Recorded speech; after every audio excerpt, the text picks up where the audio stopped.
কলকাতায় একটি হোটেলে ভয়াবহ আগুনে শিশুসহ অন্তত ৯ বাংলাদেশির মৃত্যু হয়েছে। বুধবার স্থানীয় সময় রাত ২টার দিকে নিউ মার্কেটের কাছে ফ্রি স্কুল স্ট্রিট এলাকায় এ অগ্নিকাণ্ড ঘটে। এ সময় বেশিরভাগ অতিথি ঘুমিয়েছিলেন। আগুন দ্রুত ছড়িয়ে পড়ায় কয়েকজন হোটেলের ভেতরে আটকা পড়েন। ফায়ার সার্ভিসের প্রাথমিক ধারণা, হোটেলের একটি এয়ার কন্ডিশনার বিস্ফোরণ থেকে আগুনের সূত্রপাত, তবে প্রকৃত কারণ এখনও নিশ্চিত হওয়া যায়নি। আগুনের খবর পেয়ে দ্রুত ঘটনাস্থলে পৌঁছায় 4টি দমকলের গাড়ি। পাশাপাশি দুর্যোগ ব্যবস্থাপনা দলের সদস্যরাও সেখানে গিয়ে উদ্ধার কাজে যোগ দেন। দমকল কর্মীরা হোটেলের ভেতরে আটকে পড়া অতিথিদের বের করে আনতে অভিযান চালান। পরে আগুন নিয়ন্ত্রণে আনা সম্ভব হয়। ঘটনার পর হোটেল ও আশেপাশের এলাকায় উদ্ধার ও তল্লাশি অভিযান চালানো হয়। আগুনে আরও কেউ হতাহত হয়েছেন কিনা তা খতিয়ে দেখা হচ্ছে।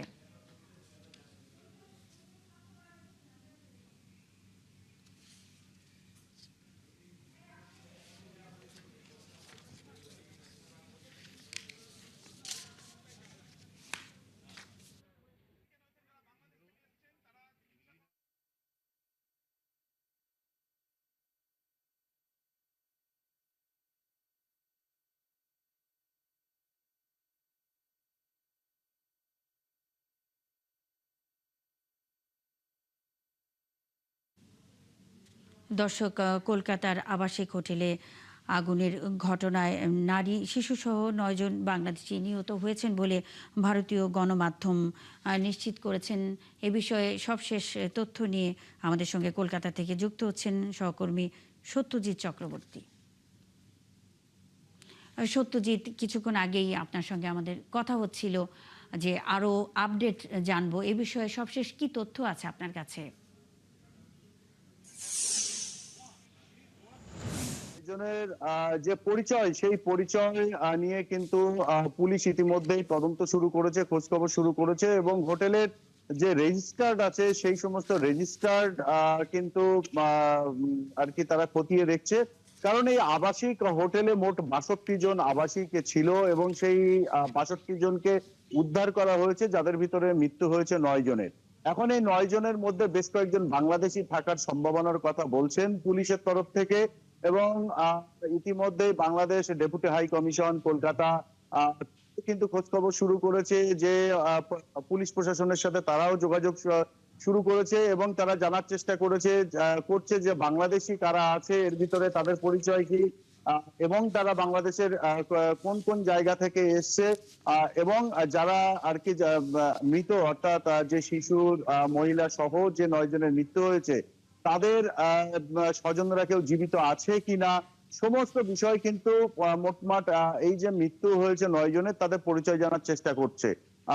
পাশাপাশি এই যে হোটেল, সেই হোটেলে যে গাফিলতি ছিল কিনা, কারণ বেশ কিছু বিষয় উঠে আসছে যে এই রকম একটা জায়গায় কলকাতার প্রাণকেন্দ্র, সেখানে আবাসিক হোটেল চলছিল, নিয়ম মেনে চলছিল কিনা এবং অগ্নি নির্বাপন ব্যবস্থা ঠিকঠাক না থাকার কারণেই, ত্রুটির কারণেই কিন্তু মৃত্যু হয়েছে। এবং যখন এসি বিস্ফোরণ হয় রাত আড়াইটা নাগাদ, তখন হোটেল কর্তৃপক্ষ কি করছিল, দ্রুত কি করে আগুন ছড়িয়ে পড়লো এবং ধোঁয়া ছড়িয়ে পড়লো, সেক্ষেত্রে হোটেল কর্তৃপক্ষের যে ভূমিকা, সেই ভূমিকা নিয়েও কিন্তু আর কি পুলিশ এবং দমকল তারা তদন্ত শুরু করেছে। এবং যে সমস্ত আবাসিক যারা আর কি জীবিত অবস্থায় আছেন তাদেরকেও কিন্তু জিজ্ঞাসাবাদ করার চেষ্টা করছে তারা আর কি কোথা থেকে এসছে। কারণ এই যে এই আবাসিক হোটেলে সেখানে বাংলাদেশি ছাড়াও কিন্তু ভিন রাজ্যের বিভিন্ন অর্থাৎ ভারতবর্ষের বিভিন্ন রাজ্য থেকে আসা যারা চিকিৎসা করতে কলকাতা এসেছিলেন এবং পশ্চিমবঙ্গের বিভিন্ন জায়গা থেকে কলকাতা চিকিৎসা করতে এসেছিলেন, তারা আর কি তাদের যে পরিচয় সেই পরিচয় জানার চেষ্টা করছে, কোথা থেকে কারা এসেছিলেন। সব মিলিয়ে তদন্ত কিন্তু শুরু হয়েছে। তবে এই ৯ জনের যে আর কি যাদের মৃত্যু হয়েছে তাদের পরিচয় জানার কিন্তু পুলিশের প্রাথমিক লক্ষ্য, দমকলের প্রাথমিক লক্ষ্য এমনটা জানা গেছে মুন্নি। সত্যজিৎ চক্রবর্তী, আপনি আছেন, খবর রাখতে থাকুন। নিশ্চয়ই মৃতের সঠিক ঠিক কতজন মারা গেছেন এই বিষয়টি জানতে আপনার কাছে আমরা আবারও আসবো এই মর্মান্তিক দুর্ঘটনার বিষয়ে আরও জানবো আপনার কাছে, আপনি সঙ্গেই থাকবেন। পূর্ব লন্ডনে বন্দুকধারীর গুলিতে মাসুম মিয়া নামে এক বাংলাদেশি যুবক নিহত হয়েছেন। স্থানীয় সময় সোমবার মধ্যরাতে ইস্ট হ্যাম এলাকায় এ হামলা হয়। স্থানীয় সূত্রে জানা যায়, ইস্ট হ্যাম এলাকায় মাসুম মিয়াকে এলোপাতাড়ি গুলি করে পালিয়ে যায় অজ্ঞাত বন্দুকধারীর। এতে ঘটনাস্থলে তার মৃত্যু হয়। পরে পুলিশ পরিচয় শনাক্ত করে মাসুমের পরিবারকে মৃত্যুর খবর জানায়। তবে এ নিয়ে এখন পর্যন্ত বিস্তারিত কিছু জানায়নি লন্ডন মেট্রোপলিটন পুলিশ। মাসুম মিয়ার বাড়ি বাংলাদেশের সিলেটের বিশ্বনাথে। ছোটবেলা থেকে তিনি যুক্তরাজ্যে বসবাস করতেন।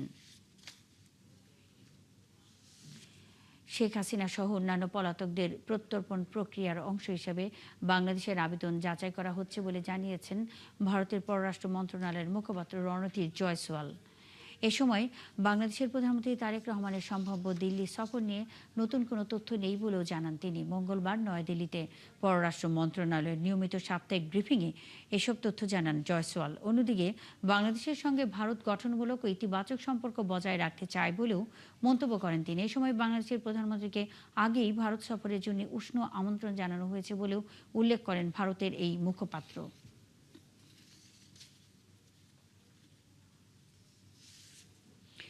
মিয়ানমার থেকে বাস্তুচ্যুত হয়ে বাংলাদেশে আশ্রয় নেওয়া রোহিঙ্গা জনগোষ্ঠীকে বাঙালি দাবি করে মিয়ানমারের নতুন বিবৃতি প্রত্যাখ্যান করেছে বাংলাদেশ।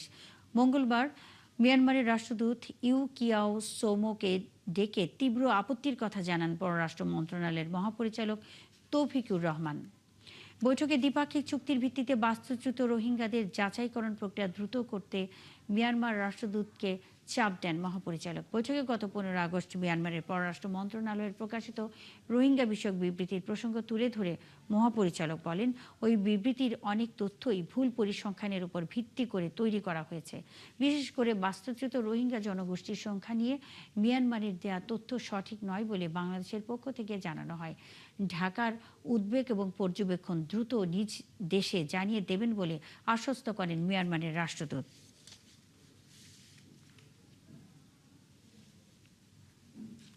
দীর্ঘ 5 মাসেরও বেশি সময় শূন্য থাকার পর আজ থেকে নতুন কমিশনের নেতৃত্বে আনুষ্ঠানিকভাবে কার্যক্রম শুরু করছে দুর্নীতি দমন কমিশন দুদক। সকালেই রাজধানীর সেগুনবাগিচায় দুদকের প্রধান কার্যালয়ে এসে পৌঁছান নতুন দুদক চেয়ারম্যান ও 2 কমিশনার। এ নিয়ে আরও খবর জানাতে দুদক থেকে যুক্ত হচ্ছেন সহকর্মী ইমতিয়াজ সনি। সনি, দুদকে আজ তাদের দায়িত্বের প্রথম দিন, কতটা কর্মব্যস্ত দিন কাটাচ্ছেন তারা?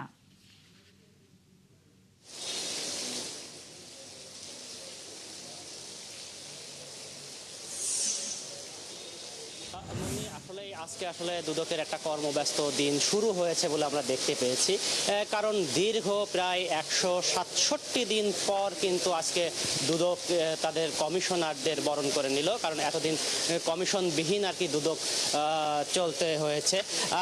আপনাকে বলে আজকে সকাল থেকে 9টার দিকে আসলে দুদকে এসে পৌঁছান দুদকের নবনিযুক্ত 2 কমিশনার জাহাঙ্গীর আলম খান এবং সাজ্জাদ হোসেন ভুইয়া।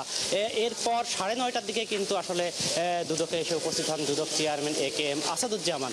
তারা এখন বর্তমানে অফিসের ভিতরে অফিসের কর্মচারীদের সাথে পরিচিত পর্বটা সেরে নিচ্ছেন। সমস্ত কর্মকর্তার সাথে বসছেন, কার কি কাজ হবে সেইগুলো হয়তো তারা আনুষ্ঠানিকভাবে সবাইকে জানিয়ে দেবেন এবং নিজের কাজের দায়িত্বগুলোও তারা বুঝে নেবেন।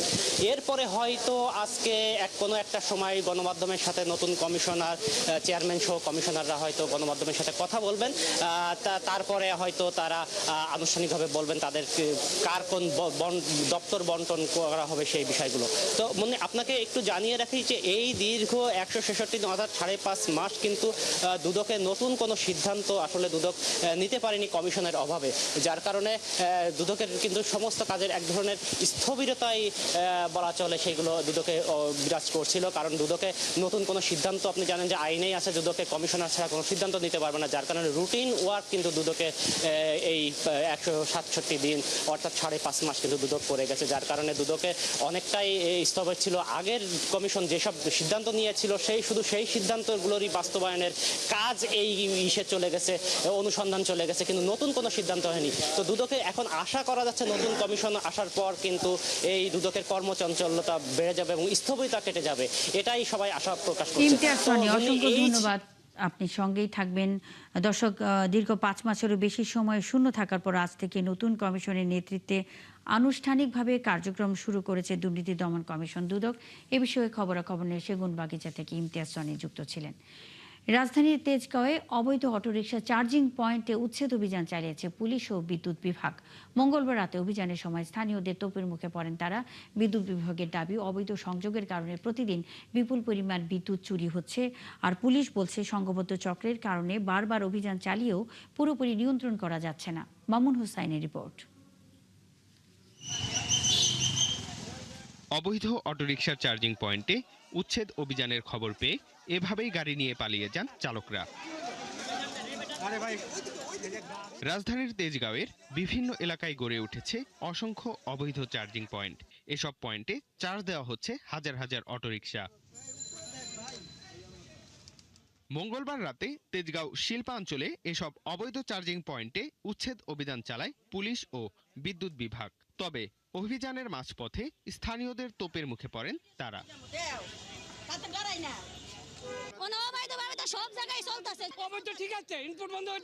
এখন আবার খুলে নিয়ে যাওয়ার পর আবার লাইন কে দে, আবার তারাই দিচ্ছে। রাত ডাকাতি করবারে তোরা অভিযোগ দিবে দিনও দে, রাত্রে আজকে লেগে। বিদ্যুৎ বিভাগ বলছে, অবৈধ সংযোগের মাধ্যমে এই এলাকায় প্রতিদিন বিপুল পরিমাণ বিদ্যুৎ চুরি হচ্ছে। আমরা হয়তো অন্য জায়গায় কাজে ব্যস্ত আছি, তারা নিজ উদ্যোগে এই লাইনগুলা তারা নামায় নেয় এবং আমাদের নলেজে যখনই আসতেছে তখনই আমরা অভিযান পরিচালনা করে আমরা এগুলা বিচ্ছিন্ন করছি। এটা ব্যাটারি অনুযায়ী 2000 ইউনিট পার রাত্রে 2000 ইউনিট লস হচ্ছে।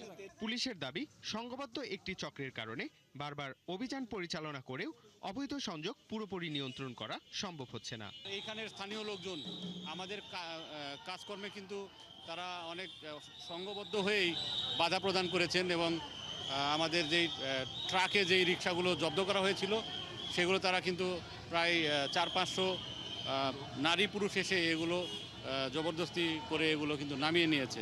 এদিকে অভিযানের কিছুক্ষণ পরেই ঘটনাস্থলে দেখা যায় আগের সেই একই চিত্র। মামুন হুসাইন, ৭১, ঢাকা। লোডশেডিংয়ে বিপর্যস্ত দেশের বিভিন্ন অঞ্চলের জনজীবন। আর ঘন ঘন এই লোডশেডিংয়ের কারণে ব্যাহত হচ্ছে রূপগঞ্জে বিভিন্ন শিল্প কারখানার উৎপাদন। অনেক কারখানা বন্ধের পথে। সেখানকার পরিস্থিতি জানাতে যুক্ত হচ্ছেন সহকর্মী রিয়াজ হোসেন। রিয়াজ, দিনে কত ঘন্টা বিদ্যুৎ থাকছে? ভোগান্তি নিয়ে কি বলছেন ব্যবসায়ীরা, জানাবেন।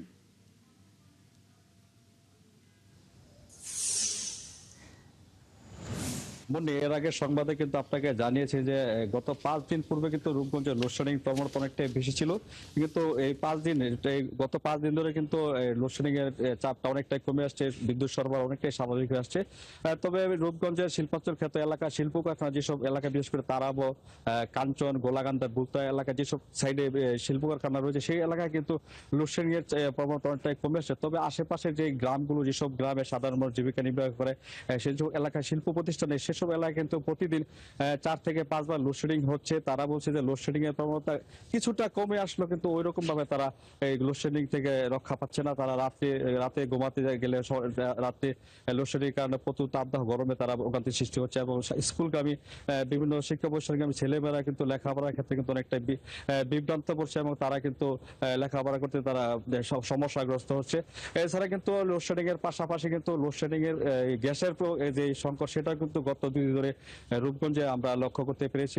বিভিন্ন ব্যবসায়ীরা আমাদেরকে বলেছে যে লোডশেডিং একটা আগে কিন্তু এর আগে গ্যাসের সংকট ছিল, কিন্তু গ্যাসের সংকট বা লোডশেডিং এর প্রবণতা ছিল। লোডশেডিংটা কিছুটা স্বাভাবিক হয়ে গেল, আবার গ্যাসের সংকট আবার দেখাতে, সে কারণে কিন্তু বড় বড় যে গার্মেন্টস ফ্যাক্টরিতে তারা কিন্তু একটা সমস্যা পড়ছে বলে তারা আমাদেরকে জানিয়েছে। তো সর্বোপরি তারা আমাদেরকে, বিশেষ করে স্থানীয় যারা সাধারণ লোক, তারা আমাদেরকে জানিয়েছেন যে শিল্প পাশাপাশি গ্রামাঞ্চলে যে লোডশেডিং এর বিষয়টা, সেটা যদি দ্রুত স্বাভাবিক করা হয়, তারা স্বাভাবিক করা হয়, যাতে করে শিল্প কারখানার যে উৎপাদন স্বাভাবিক হয় এবং জনজীবন যেন স্বাভাবিকভাবে তারা জীবনযাপন করতে পারে, সেটাই তারা আশা করছে। সর্বোপরি তারা সরকারের কাছে একটাই দাবি করছে যে গ্যাস সংকট এবং পাশাপাশি বিদ্যুতের সংকটের জন্য দ্রুতই সমস্যা সমাধানে সরকার যেন দ্রুত কঠোর হস্তক্ষেপ কামনা করে, এটাই তারা চাচ্ছেন। মুন্ডি, এই ছিল আমার কাছে রূপগঞ্জ থেকে সর্বশেষ। রিয়াজ হোসেন, অসংখ্য ধন্যবাদ যুক্ত এই তথ্য জানাবার জন্য। ঘন ঘন লোডশেডিং এর কারণে ব্যাহত হচ্ছে রূপগঞ্জে বিভিন্ন শিল্প কারখানার উৎপাদন। এ বিষয়ে খবরাখবরে রূপগঞ্জ থেকে রিয়াজ হোসেন যুক্ত ছিলেন। ঐতিহ্যবাহী রাজশাহী সিল্কের সুদিন ফেরাতে বাংলাদেশ চীন যৌথ গবেষণা ও প্রযুক্তি সহায়তার উদ্যোগ নেওয়া হচ্ছে। রাজশাহী রেশম গবেষণা কেন্দ্র পরিদর্শন করে এ বিষয়ে আগ্রহ দেখিয়েছে চীনা গবেষক দল। আর রেশম শিল্প এগিয়ে নিতে সরকার আন্তরিক, তাই নেওয়া হচ্ছে নানা পদক্ষেপ, বললেন বস্ত্র ও পাট প্রতিমন্ত্রী। মেহেদী হাসানের তোলা ছবিতে রাশিদুল হক রুশোর প্রতিবেদন। সূক্ষ্ম বুনন, গুণগত মান ও আভিজাত্যের জন্য বিশ্বজুড়ে সমাদৃত জিআই পণ্য রাজশাহী সিল্ক। তবে একের পর এক কারখানা বন্ধ আর বিদেশি সুতার দাপটে এই ঐতিহ্যবাহী সিল্ক টিকিয়ে রাখাই মুশকিল, বলছেন উদ্যোক্তারা। তাই সিল্ক নিয়ে চীনের গবেষণা ও অভিজ্ঞতা কাজে লাগিয়ে কিভাবে দেশের সিল্ক আবারও বিশ্ব দরবারে তুলে ধরা যায় তা নিয়ে কাজ করার আগ্রহ জানিয়েছে দুই দেশের গবেষক দল। আমাদের একটা রিসার্চ টিম ওখানে কাজ করে দীর্ঘদিন চায়নার প্রফেসরদের সাথে। তখন আমাদের মাথায় আইডিয়া আসে যে আমরা আমাদের রাজশাহীর এই সিল্কটাকে কিভাবে একটা লাক্সারি ফ্যাশনে আমরা নিয়ে যেতে পারি। এরই ধারাবাহিকতায় মঙ্গলবার রাজশাহী রেশম গবেষণা কেন্দ্র পরিদর্শন করেন চীনের একটি প্রতিনিধি দল। পরিদর্শন শেষে তারা রাজশাহী সিল্কের প্রশংসা করেন। We also have the silk technical silk design and some silk pattern. We have many. I think we have many things to do in the future, and it can take the Bangladesh and the Chinese relationship. এ নিয়ে বস্ত্র ও পাট প্রতিমন্ত্রী জানান, রেশমের বর্তমান অচল অবস্থা থেকে বের হয়ে আসতে চায় বর্তমান সরকার। আমরা কোন জায়গায় আসলে প্রতিবন্ধকতা, কেন আমরা এটা ডেভেলপমেন্ট করতে পারছি না, আমাদের এই প্রোডাক্টগুলোকে যেমন ইন্টারন্যাশনাল মার্কেটেও নিয়ে যেতে পারছি না, আমাদের গবেষণার কোথায় ঘাটতি আছে, চায়নার যে টেকনোলজি, তাদের যে ফ্যাশন ডিজাইনিং, আমাদের যে মার্কেট প্রমোশন করা, ইভেন কি লোকাল এন্টারপ্রেনার যারা আছে তাদেরকেও বিভিন্নভাবে সহযোগিতা করার ক্ষেত্রে এই সফরটা তাদের প্রযুক্তি এবং তাদের অভিজ্ঞতা আমরা কাজে লাগাতে পারবো। রাজশাহী রেশম গবেষণা কেন্দ্রে মোট ৪২টি মেশিনের মধ্যে মাত্র ৫টি পরীক্ষামূলকভাবে চালু আছে। সরকারি উদ্যোগে দ্রুতই আরও ২০টি মেশিনে রেশম উৎপাদনের আশ্বাস দেন প্রতিমন্ত্রী। রাশিদুল হক রুশো, ৭১, রাজশাহী। দর্শক, চলছে সংবাদ সংযোগ সরাসরি সংবাদ অনুষ্ঠান দেখতে চোখ রাখুন ৭১-এর ফেসবুক পেজ এবং সাবস্ক্রাইব করুন ৭১-এর ইউটিউব চ্যানেলে। থাকুন ৭১-এর সাথেই।